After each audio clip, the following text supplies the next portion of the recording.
Again, we haven't seen the text of it, but we'll obviously review it. That may take a little time, but once we've reached a conclusion about whether or not the president will sign it, we'll let you know. Okay.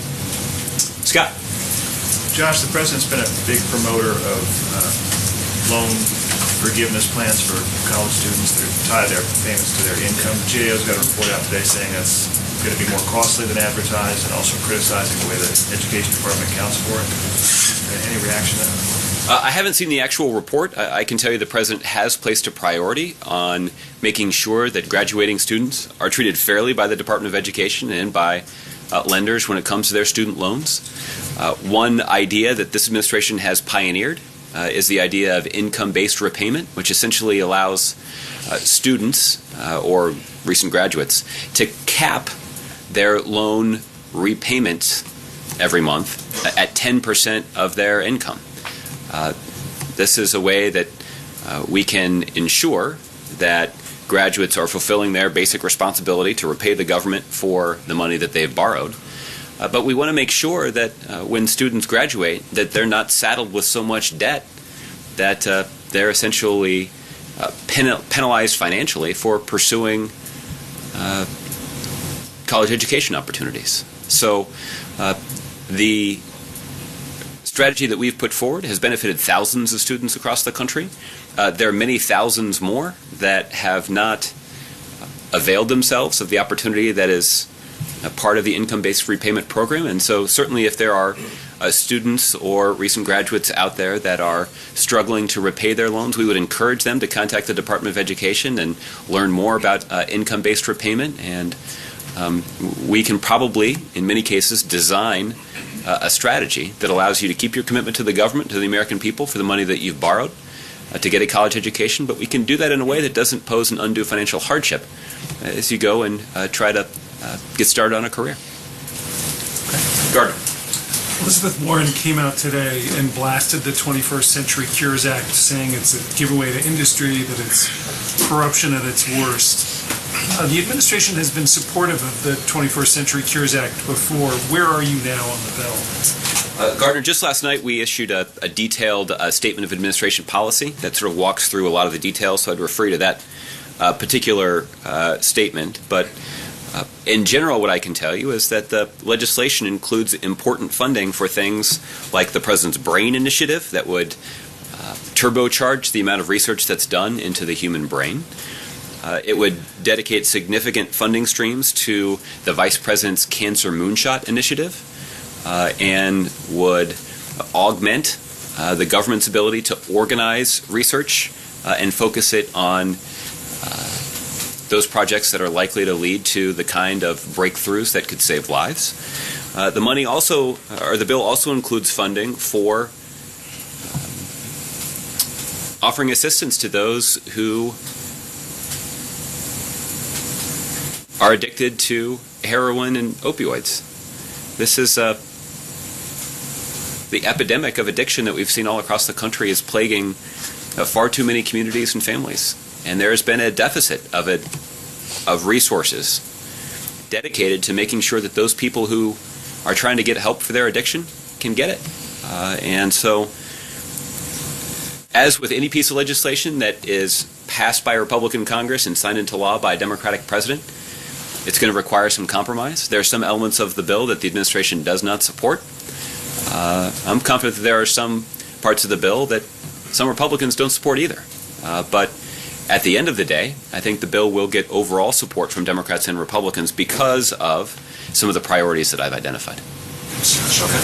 John. I wanted to ask a quick follow-up on Leader Pelosi. Did the president go out and try to whip up any votes for her or make any phone calls on her behalf?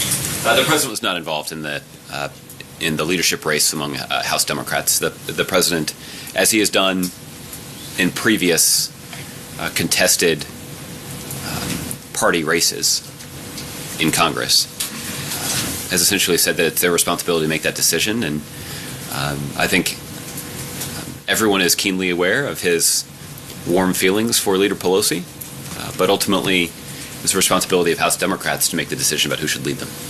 I also wanted to ask you about any White House reaction or reaction from the president on the district attorney's decision down in North Carolina to not pursue any sort of charges. And he said that the officer who killed Keith Scott acted lawfully. Does White House have any sort of reaction to that? Well, as we've discussed in other settings, John, the White House is not going to get involved in handicapping or second-guessing criminal investigations. As this investigation was opened by the local district attorney, I think there were statements from the Department of Justice indicating that they were going to monitor the situation in Charlotte. And so I certainly don't want to say anything that could be viewed as prejudging or getting ahead of any sort of decision that they may announce. But I'm confident that my colleagues at the Department of Justice are aware of this announcement, have followed through on their commitment to continue to monitor the situation, but for any reaction, I'd refer you to them. And so DOJ's decision will be completely independent of the DA government? Well, I think the Department of Justice's decision will be independent of any sort of personal feelings that the President of the United States may have about the decision made by the district attorney. What impact the district attorney's decision has on the Department of Justice is something you should ask the Department of Justice. Yeah, thanks. Okay. Kevin. Thanks, Josh. I want to ask you about the wildfires in Tennessee. 3 people have died. More than 150 homes and businesses have been destroyed by the wildfires. Can you give us an update on what the administration is doing to help the folks in the state? Well, Kevin, obviously our thoughts and prayers with the people of Tennessee who are dealing with a very difficult situation right now.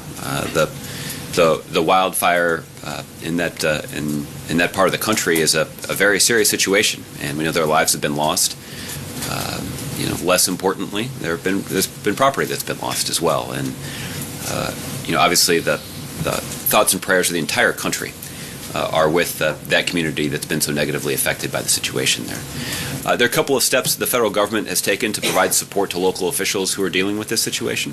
The first is my colleagues at FEMA have provided a fire management assistance grant, an FMAG, to local officials to provide them some additional resources to deal with that situation.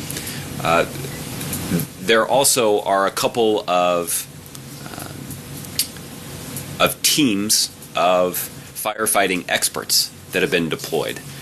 These are experts that serve in a variety of federal agencies. Some of them are actually employed by state agencies, but they work effectively with federal partners and are actually being deployed to Tennessee to help officials there develop a strategy to make sure that to try to contain the fire as quickly as possible before more lives are lost and before more property is lost. I understand that there was some rainfall overnight, which hopefully will have at least some positive impact, but I also understand that rainfall was accompanied by some rather high winds. So we're hoping that the weather will continue to contribute positively to extinguishing this fire as soon as possible. But obviously this is a very serious situation, and significant resources have been mobilized by the federal government to offer our assistance to state and local officials who are dealing with it firsthand. Does this warrant a federal disaster declaration, and has the President personally been in contact with the governor? The President has been briefed on the situation. I don't know that he's spoken to the governor. As it relates to the kind of federal assistance that we can provide, the financial assistance through an FMAG and the technical assistance through the team of experts that I've made reference to earlier are the most immediate, urgent way for the federal government to offer any assistance. But down the line, I wouldn't necessarily rule out the eventual declaration of an emergency, but we'll have to exactly take a look at the scope of the damage and make a determination from there. I want to draw your attention to something that's happening in Syria. It has been reported that Israeli jets have executed some airstrikes in the area. I'm curious, has the U.S. military, to your knowledge, been in contact with the Russians in terms of deconfliction in the airspace over Syria, or with the Israelis as that area continues to suffer from numerous airstrikes? Well, Kevin, as it relates to Israeli military action and reports of their military action, I'd refer you to the Israeli government. I won't have any comment on that. As it relates to the U.S. military action inside of Syria, there is a sustained air campaign being waged by U.S. military pilots against ISIL targets in Syria. And that bombing campaign has resulted in senior ISIL officials, including some who are responsible for external plotting, being taken off the battlefield in the last few months. So we've applied substantial pressure to ISIL targets through a robust U.S. military bombing campaign. And there is a low-level channel that's been established with the Russians to ensure that we can successfully deconflict our military efforts with any efforts that the Russians may have ongoing. That is different than and stops short of cooperating or coordinating with them militarily, but we are in contact enough to make sure that our military pilots can operate free of any interference by Russians who also may be engaged in military activities in the region. Lastly, I want to ask you a domestic question, and this is a little bit of a hypothetical, but maybe you can be instructive on it.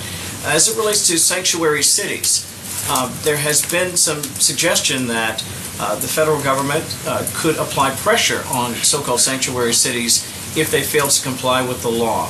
That's been talked about at length as a possibility under a Trump administration.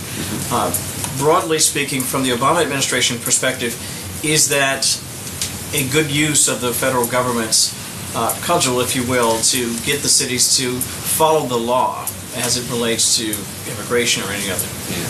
Well, I think, Kevin, the fact that we're even having a discussion about sanctuary cities is an indication of just how broken our immigration system is.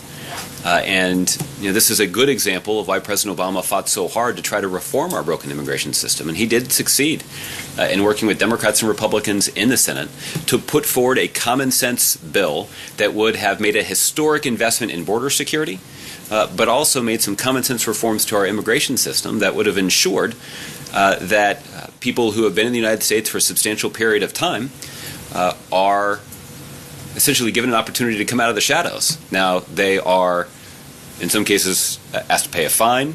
They got to pay taxes. They got to go through a background check. There are onerous obstacles that have to be overcome, but yet there is a path to resolving this situation. And failing to act on comprehensive immigration reform, something that had bipartisan support, not just in Washington, D.C., but all across the country.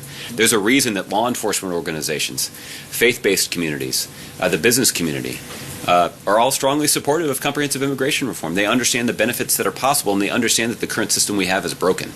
And the fact that there's a discussion about sanctuary cities is just one symptom of a much more significant affliction that continues to plague this country. And this is a problem that would have been solved had Republicans in the House of Representatives not blocked or prevented a vote on this bipartisan bill that had passed the Senate.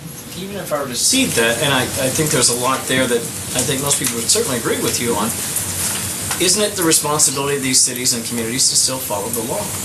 Well, listen, the President has made clear that when it comes to our immigration policy, it's important for federal law to reflect that we are a nation of laws, but we're also a nation of immigrants. And it shouldn't be that hard. In fact, it's not that hard to reconcile those two important priorities. And the bipartisan legislation that advanced through the Senate with the strong support of the administration certainly did effectively balance those two priorities. But the failure to balance those priorities in our federal law has a number of difficult consequences. And again, the fact that we have to talk about sanctuary cities, I think, is one example of that. Last one on OPEC apparently cutting production. Is the White House aware of this? And is there a concern here that will have a major impact on broadly gas prices in particular for American citizens? I've seen that news report. I'm not aware of any specific briefing that the U.S. government has received on that vote. I know there have been previous occasions where there have been statements submitted by OPEC that didn't actually result in the policy change that they said that they were pursuing. So we'll obviously watch and see what impact the statement has. Thanks. Okay. All right. Philip. Thank you. On the funeral of Fidel Castro in Cuba this weekend, it's a relatively long affair, so I'm wondering whether at some point the president is expected to watch parts of the funeral, and will he be updated regularly by Ben Rhodes, who is there for the funeral? I don't anticipate that the president will watch any of the proceedings on television. Mr. Rhodes and our diplomat in Cuba, Ambassador De Laurentiis, participated in a memorial service last night. But But I'm not aware that either of them intends to be a part of all of the activities over the next 3 days. The two of them were in attendance last night representing the United States. But Mr. Rhodes remains in Cuba today because he'd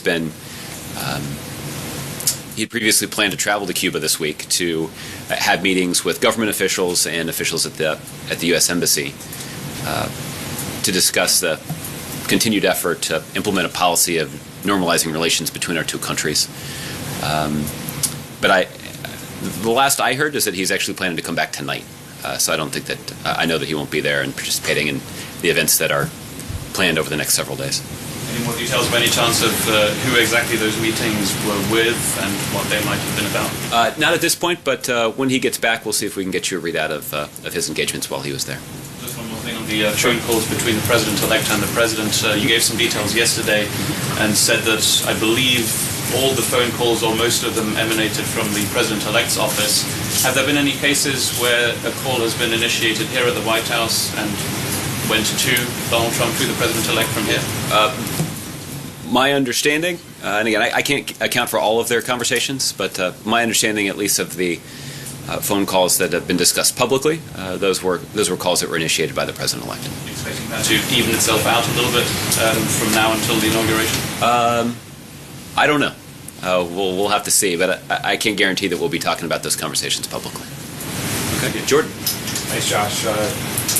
Senate Majority Leader McConnell said today that the Senate is going to vote on the Iran Sanctions Act this week, and that's expected to pass, and I'm wondering whether President Obama would veto that bill if it reaches desk. Well, Jordan, as we have said on a number of occasions, the administration continues to retain substantial authorities that can be used to impose financial sanctions on the Iranian regime. There are a variety of reasons why we'd want to do that. The first is we've seen the Iranians on a number of occasions take steps with regard to their ballistic missile program that are inconsistent with UN Security Council resolutions. We have seen direct evidence of the Iranians sponsoring terrorism. We have seen ample evidence that the Iranians aren't living up to generally accepted norms when it comes to protecting the basic universal human rights of the Iranian people. All those are reasons that Iran could be subject to financial sanctions, and they have been. These are financial sanctions imposed by the Obama administration against the Iranian government and other Iranian entities because of our concerns about those areas. So we retain substantial authority to impose additional sanctions if they are warranted. We know that there is renewed interest, or there is interest in Congress in giving the administration additional authority. We'll take a look at what bill is passed and determine whether or not the president will sign it. But for those in Congress who are interested in making sure the administration has sufficient authority, I can confirm that we do, and I can confirm that we have not been shy about using it. It sounds like you think this legislation is unnecessary. Is that correct? Well, there are plenty of times where the president has signed into law bills that Congress has passed that we're not sure are entirely necessary. So I would avoid reading too much into my comments about whether or not the president will sign it. We'll see what Congress passes if they pass something, and we'll let you know if the president intends to sign it. Okay? All right. Jean. Thank you, Josh. Today, UN Security Council resolution adopted new sanctions against North Korea. What is the difference between the 2270 and the new sanctions on North Korea? Well, Jean, as I mentioned earlier, the most substantial difference is the new sanctions regime includes a hard binding cap on North Korean coal exports. This is significant because we know that North Korea gets more revenue from their coal exports than anywhere else, and we know they use a substantial portion of that revenue to fund their nuclear program. So putting in place this hard binding cap is going to limit their ability to do that. There are other sectors of the economy that will also face tougher penalties and tougher sanctions. And again, we know that's important because those sectoral sanctions are related to exports, and we know that exports are the best way for the North Korean regime to get access to hard currency, and we know a lot of that hard currency is then used to invest in their nuclear program. So there are some other steps that relate to preventing the North Koreans from generating revenue by using their real property holdings overseas. There are additional prohibitions that are put in place on public and private support for trade with the North Korean government. So, for a more detailed rundown on how all of this would work, I'd refer you to my colleagues in the Office of Ambassador Power, who's obviously done remarkable work to organize the international community around this set of sanctions that actually represents a substantial escalation in the pressure that's being applied against North Korea because of their nuclear program. What if China rejected this? I'm sorry? Do you think Chinese agree with this? Well, our expectation is that the Chinese will agree to this. The Chinese obviously have veto power at the UN Security Council, and based on this difficult, weeks-long negotiation with the members of the Security Council, the indication is that the Chinese government is prepared to support a resolution like what I've just described, which is a good thing, an important step, and is an indication that the international community is presenting a united front in confronting North Korea for their nuclear program. One more question. Japan and South Korea, China will hold trilateral summit meeting at Tokyo next month. Mm-hmm. What is your comment on this? Well, what we've often said is that we believe the United States benefits from our allies having a constructive, productive relationship with China. After all, President Obama meets with China, with his Chinese counterpart, with some regularity. He just did it a couple of weeks ago when we were in Peru. So we obviously would welcome both greater cooperation between our South Korean and Japanese allies on a range of issues. And if they can cooperate in terms of strengthening and improving their relationship with China, making it more productive and constructive, there's nothing wrong with that at all from the standpoint of the United States. Are you U.S. agree with South Korea and Japan military security agreement? Well, we certainly have encouraged our allies in South Korea and Japan to intensify their efforts to coordinate on a range of issues, including on a range of security issues. Again, we believe that will enhance the national security of our two allies, and we believe that that's a good thing for the United States. So the United States, including President Obama himself, has played a central role in trying to facilitate warmer, more effective relations between two of our most important allies in Asia. And we've obviously seen South Korea and Japan make some really important strides in terms of improving their relationship and having more effective coordination on a range of issues, including a range of national security issues. And that's something that we have long encouraged them to do. Okay, John. Thank you, Josh. Has the administration's effort to transfer detainees at the prison facility at Guantanamo ceased since the election, the presidential election 3 weeks ago? No. And what are the plans as it relates to the remaining detainees at Guantanamo from this point forward, leading up to Inauguration Day? Well, we're going to continue to do the difficult diplomatic spade work that's necessary to transfer as many of those detainees as possible that have been cleared for transfer by the national security